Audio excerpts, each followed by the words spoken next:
Greetings, Nick with Sweetwater here, and today I've got the honor of being joined by a dear old friend of mine, Dave the Snake Sabo from Skid Row. And the reason we're talking, not only is he a cool guy, but he also has an extremely cool, just come out signature Kramer guitar. So first and foremost, my friend, great to see you. Second, congratulations. How did this arise?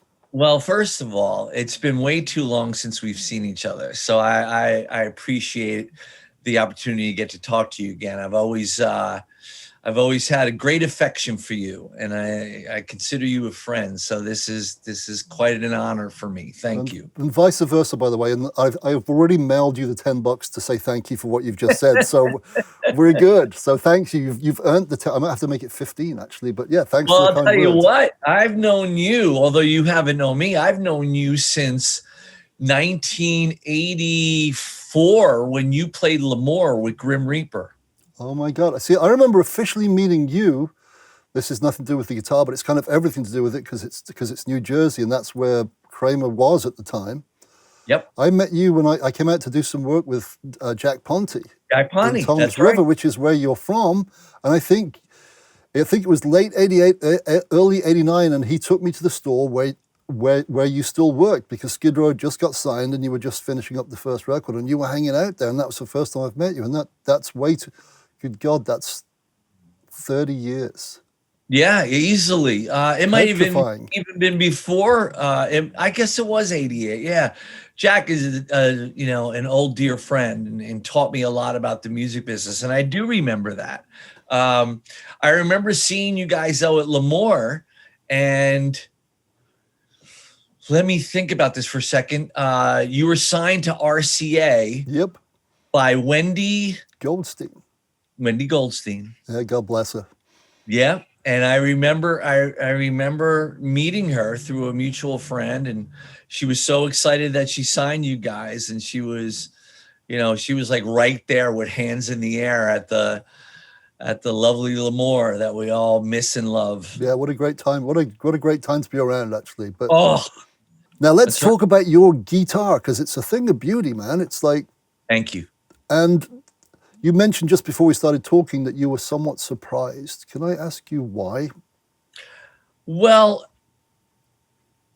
Skid Row sold a lot of records and influenced a lot of people, man. And you're a humble guy, so you probably don't realize that. But I don't look at it like that. Like everything that we've gotten as a band and that I've gotten personally, I just look at as a tremendous gift, and I owe so much to so many people, and I'm just a really fortunate guy, and I'm humbled by it.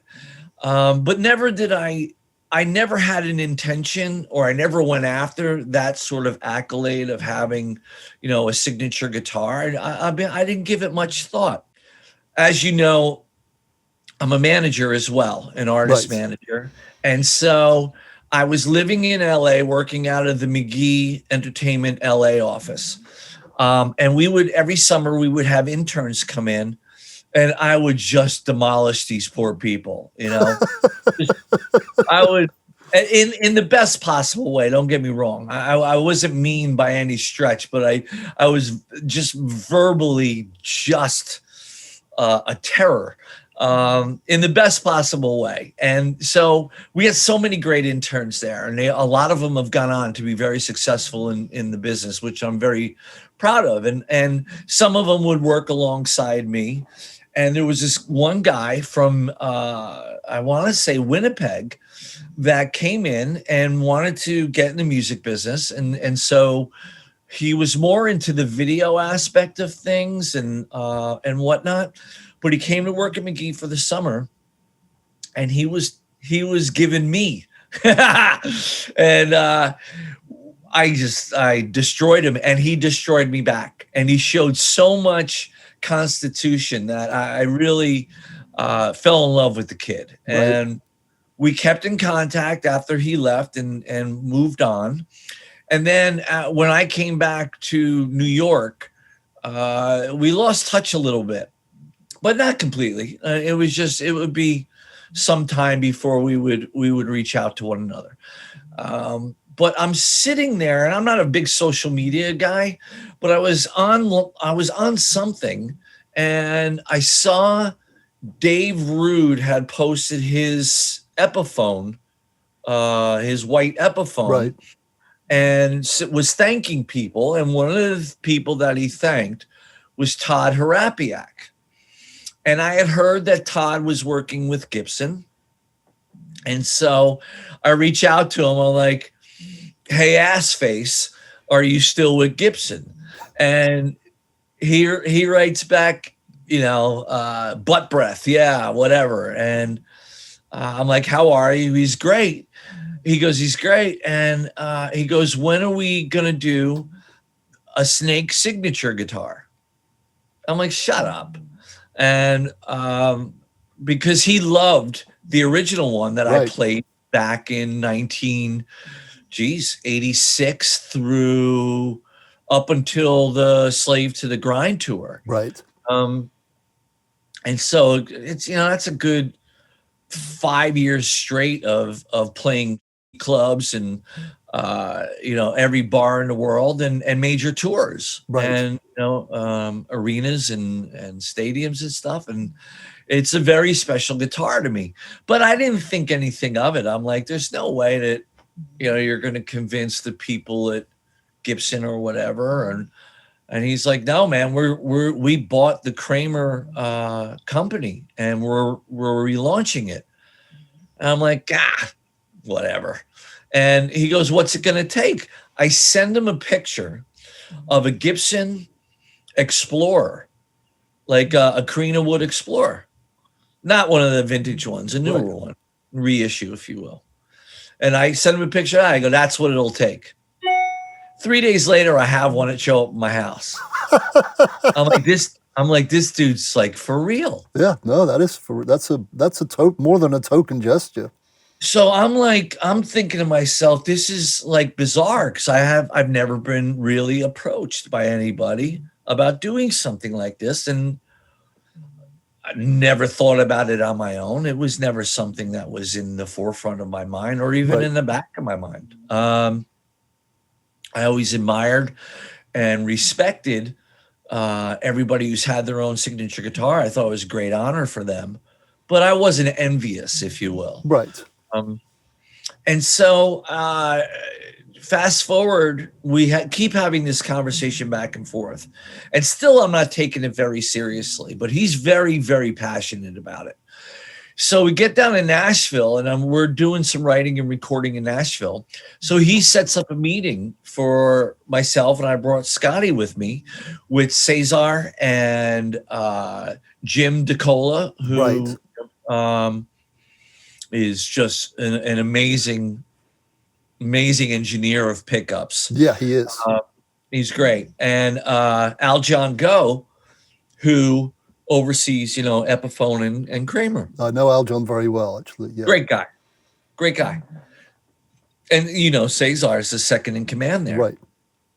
So I walk in and Scotty and I walk in and they're kind of in like the special artist room, if you will. And they've got all these different guitars hanging on the wall and stuff that they've discontinued and whatnot, and sort of getting rid of the electronic era of Gibson. Right. And getting it back to what it is, which is a friggin' guitar company. Right. And you sense that as soon as you walked in. Like everybody's demeanor was so positive and so all about returning to glory of what Gibson really is.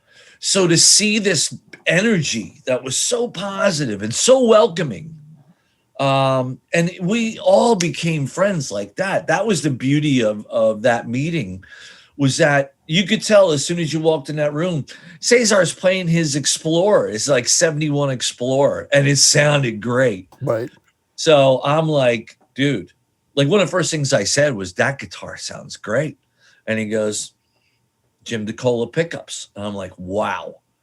So we're talking and stuff like that. Not really getting into the specifics of that guitar, more just becoming friends. Right. What a concept. Yeah. Right. Yeah. And the conversation was so engaging. We spent 3 hours there touring the factory, and I ended up doing like a screen printing of the Les Paul logo on one of the necks and stuff. And it was just, Oh, cool. yeah, it was great. It was just what an experience.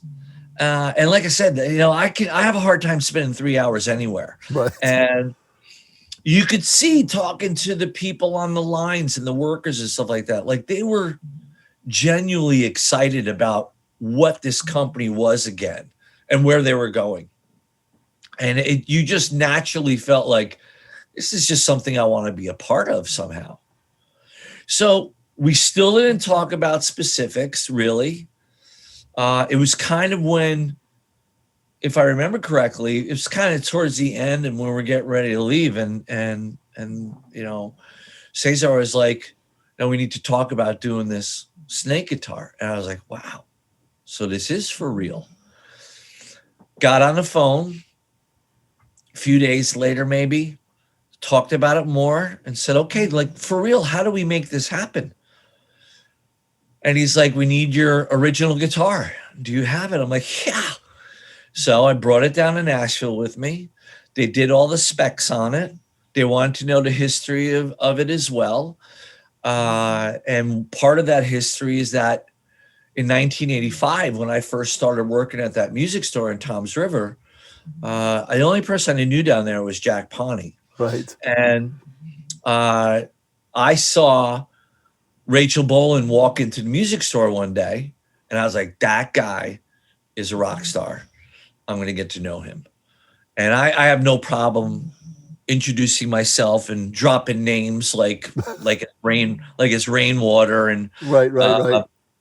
And we became quick friends and then starting the process of writing together. And that's how it really started. I had a band up in Sayreville, where I'm originally from, and he had his band in Toms River. And but we decided that we got along so well. He was the singular songwriter of his band, and I was in mine. And like, okay, let's see what we can do together. And quickly we realized that there were things that he did better than me, and vice versa. So we could complement each other really, really well. And that was the start of what would become Skid Row. But we would, in the music store, there was a luthier there by the name of Paul Unkert, a great, great, great guy. And we would build kind of homemade guitars back there. Right. They were called in the back room. And really what it was we were just getting necks from Warmouth and bodies from Chandler and stuff like that. And people would come in and say what they wanted, and we'd put it together for them, or Paul would. So I've got no money, you know, I'm working for peanuts, and it takes me an hour and a half to get down there. I've got to take 2 buses because I don't have a driver's license. And so, you know, it was really, and no one in my town would hire me. So I have to go an hour and a half, hour and 20 minutes out of my way to get a friggin' job. But it's all serendipitous, you know? So I talked to Paul. I'm like, man, I have this idea. Like, I want this guitar, single humbucker, but I want the paint job to be a snake coming out of a grave. Like, Iron Maiden is a huge influence on me, and so I'm all into that sort of thing. He's like, okay, and I don't know whether it was him or Rachel's older brother or both that said, I know this guy that's he does air spraying for, like, on the sides of vans and flames on the sides of hot rods and things like that. So he goes, let's get in touch with him. His name was Dennis Klein in Toms River. And so we get in touch with him. I'm like, hey, man, like, I want to do a guitar, and this is what I want. And he comes up with that. And this is 85. If you could see, if you look on it, it'll say his name, Klein, 85. And so he hands me this body. I'm like, holy crap. So we originally had a different neck on it. Okay. And then in around 86, when we started putting the band together more and more, 86, 87, the Bon Jovi guys were working with Kramer. Kramer was right up the road. Right, exactly. Yeah. And so they brought us in there, Rachel, Scotty, and myself, to meet everybody. And everybody from Dennis Berardi on down couldn't have been kinder. I mean, and we're nobodies, man. We're playing old clubs in New Jersey and New York and Right. Pennsylvania and Connecticut if we can. But they treated us, and I'm sure that had something to do with the Bon Jovi affiliation, of course, but needless to say, they treated us like we had been there forever. And so they're like, well, what are you guys playing? And we're kind of, I've got an old Les Paul with a Floyd Rose on it that used to belong to Jack. And I've got an Ibanez Iceman, and that was my first real guitar, and a couple other things. But they're like, let's do something together. And so I'm like, I really love this guitar, the Snake guitar. Can you maybe beef it up a little bit? And they threw the neck on there that is on that guitar. Right. And I'm like, oh my God, this thing is amazing. And I wanted a reverse headstock because it felt more balanced to me. Gotcha. That makes sense. And a Floyd Rose. And I just wanted something really simple, single humbucker. Right. So cut to 33, 34 years later, here I am with Cesar and Aljon discussing the specifics of this guitar. So Aljon goes, we're going to track down Dennis Klein. I'm like, wow, I mean, hope he's still around. And they found him. Yeah, they do it right, those guys. They go the whole, they're not scratching the surface, they're digging deep. They found him. And so he does, the paint job again and gave his permission to use it and stuff like that. And I'm like, this thing is actually really happening. But still, I'm cautious because I'm like, my natural inclination is to be like, I don't really, 30, a lot of our success had come a long time ago, and who's going to be interested? But they got rid of those doubts of mine by being so passionate about it. Like I would call Cesar. I'm like, dude, I just got to say, like, thank you for doing this. Like, this is really, to me, it's such an honor because I've never been approached about it by anybody, and I never expected to be. Right. So it's at this stage of my career and my life, it's really mind-boggling and mind-blowing. And to be affiliated with a legendary brand, both in Kramer and Gibson. Yep. And to have that Gibson leadership there overseeing it. Cesar says to me, he goes, this is a passion project for me. I saw you guys in Buenos Aires in 1992. And I'm like, and he goes, and I've been a fan ever since. So the opportunity to work with you on this, I wanted to, not only take it seriously, but pay it due respect. And, I'm passionate about it. And I'm like, that's just amazing to me. Like I didn't think at this stage of my life I could be shocked and awestruck by anything, but sure enough. And just so you know, I'm sure you might have been told by Gibson already. I mean, we just got them in today, so I stole one because it's pre-sold. All of ours came in. They're pre-sold, so I stole one, so I've got it here behind me, but you can't see it on screen. And it's acoustically it sounds great. And to me, that's the first sign of, is the guitar any good? What does it sound like when it's not plugged in? Because you can't polish something that's brown that you don't want to step in. And this thing has, I like the fact it's got an alder body, so it's got that fat warmth with the cutting mids, but it's not overly bright, but it still cuts. Now, what was your choice? So go through the two. So it's alder body, right? Was the original alder, or was that just the one you gravitated towards? No. That was originally it. Right. And we talked about, because I had owned after working with Kramer, I had owned a bunch of Berettas, right? And I loved them, Absolutely loved them. And so we talked about maybe that being like that should be the prototype. And I wanted to make this process as easily work through as possible. Right, right. So here's the funny story is they sent me the prototype, and that's the one I use on the road. I didn't make any changes to it. So they got it. So going back to the painting was first take. The prototype was first take. No second or third prototype. They just nailed it. They nailed it. And I kid you not, like that was one of those moments too. I gotta be honest with you, Nick. Like that's when it set in, like, this is for real. No, it's like, great. This is for real. And so it's one of those moments where you go, I'm a lucky guy, man. You know, like I'm really, really lucky. Like to me, as a guitar player, to have his own guitar,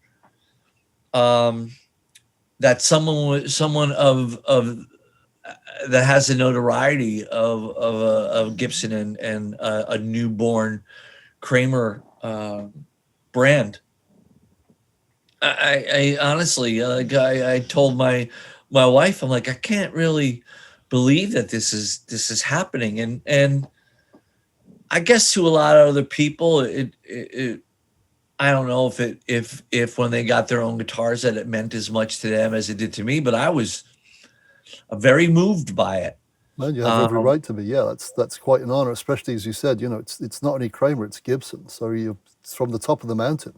Yeah, and you know, to see again, it's one thing to have someone kind of get involved with something, but you know, we're busier with a bigger name, and that never happened. Like there was never a moment where they didn't take my phone call. Never a moment where they didn't work on something that they said that they would work on or were doing, and everything was just done so professionally, but so personally as well. Like what made you choose the K-Speed taper neck? Because that's a really, as the name suggests, you know, from the motorcycle term, that's a fast neck. Is that very similar to the one you had originally? Absolutely. I've always had either satin necks or straight up wood grain necks with like oil on them, right? You know, to seal it. I learned early on, it was really weird because I sweat a lot when I play. So anything that's got lacquer on it, either sliding too much all over the place or my hand is getting stuck. Gotcha. So when I first got my like Ibanez Iceman, I used to have to put powder on my hands so I could, until I started sweating in the show. But I had to put powder on my hands in order to play it. How ridiculous is that? You know, necessity becomes the mother of invention. And so I as I moved on and started playing necks with like the Warmouth necks that were you know, with the satin finish or the natural wood finish. It just, with the playability on it, was so much more than anything else that I was playing. And so I would go like that Les Paul that was Jack Ponty's. I shaved the lacquer off the back of that neck, and everything that I had since and have since has been that way. Whether it's, and so it's, for me, I like a fast neck. Like that's appealing to me. And it is a fast neck, that's for sure. Now you've also got you've not only got the Floyd, but you've also got the EVH D-Tuna, which is great. Yeah. And I guess that's for like Slave to the Grind, that, well, you know, that Monkey Business, that kind of stuff. Well, what it is we only have a few songs that are drop D-Tune, but Slave to the Grind has pretty much been the song that we either open up the show with or we'll open up an encore with. Right. And then we'll go into another song that's straight up, you know, 440. So to me, it's a no-brainer. I mean, Adam Reaver, who from FU Tone, is a dear friend. And so all my guitars, pretty much, with the exception of one of my Les Pauls that just has a stop tailpiece on it, all my guitars with Floyd Roses have D-Tunas on them. Gotcha, that makes sense. It just makes it easy to go from Slate to the Grind to like Big Guns or Piece of Me or something like that, which is standard tuning. And they work great. I'm a huge fan, and I love Adam Reaver, so I'm glad that he could be a part of this as well. No, cool. The thing I do like about the D-Tuner as well, personally speaking, is not only does it give you the ability to go from regular to drop, be you in regular tuning or D flat or E flat or whatever, but it also means that you have to block the bridge or rest it on the body. So number one, you can't be, if you're heavy-handed like I am, you can't push it sharp. But I agree with the Eddie Van Halen theory that because you've got more contact with the wood, you get a better resonance. Do you think that? I absolutely agree. One of the things that we did is like the block, the Floyd Rose block that we did in the past is a brass block. Right. And so I couldn't agree more. The resonance, absolutely comes through when you have as much wood being, touched through the other various parts of the guitar. Gotcha. Yeah, so more vibration transferred. And I'm the same way. Like I'm heavy-handed, so I lean my hand on the bridge and it's going sharp. So that was just another necessary process for me personally. And the other two, I really like so as you said, it's a Jim DeCola pickup there. It was 85T. Yeah. Now, is that something that existed already, or did he wind that for you with like? With he wound it for me. He wound it for me and sent it to me. I had him put in. The first thing he did was send him to me so I could have him put in a Les Paul that I purchased in Dublin at a music store there. Because I got a phone call from Rachel and Scotty saying there's a classic 62 reissue here that if you don't buy it, one of us is going to buy it. So I hightailed it down there, beat the owner up a little bit on the price and walked out of there with this beautiful Sunburst, Les Paul classic reissue. So how would you describe the pickup? What would you compare it to? It's got a lot of output. Right. It takes off, man. And so you've got to, your volume knob is your throttle for sure. And it took me a bit to get used to, because when you go full on, like I do not a lot of volume changes, but I do a few. And so it took a minute, because it definitely, with a 500K pot in there, it really, the volume changes kind of drastically. Right. And so I would say that, it's almost like an Invader or something like that. Oh, wow, that hot, huh? Yeah, I haven't plugged it in yet, so. Yeah, it's hot, man. It's hot. It's beef, though. Yeah, it does. It was a big thing for me too. Like, it's always a big thing. I need that low end, and what I did and what I still do is I do a light top, heavy bottom on the strings, but instead of like a 46 on the low E, I put a 52 on. Gotcha. So, and I've been doing that since the Pantera tour. Right. And so you have to adjust the Floyd just a little bit to compensate for that extra tension. Right.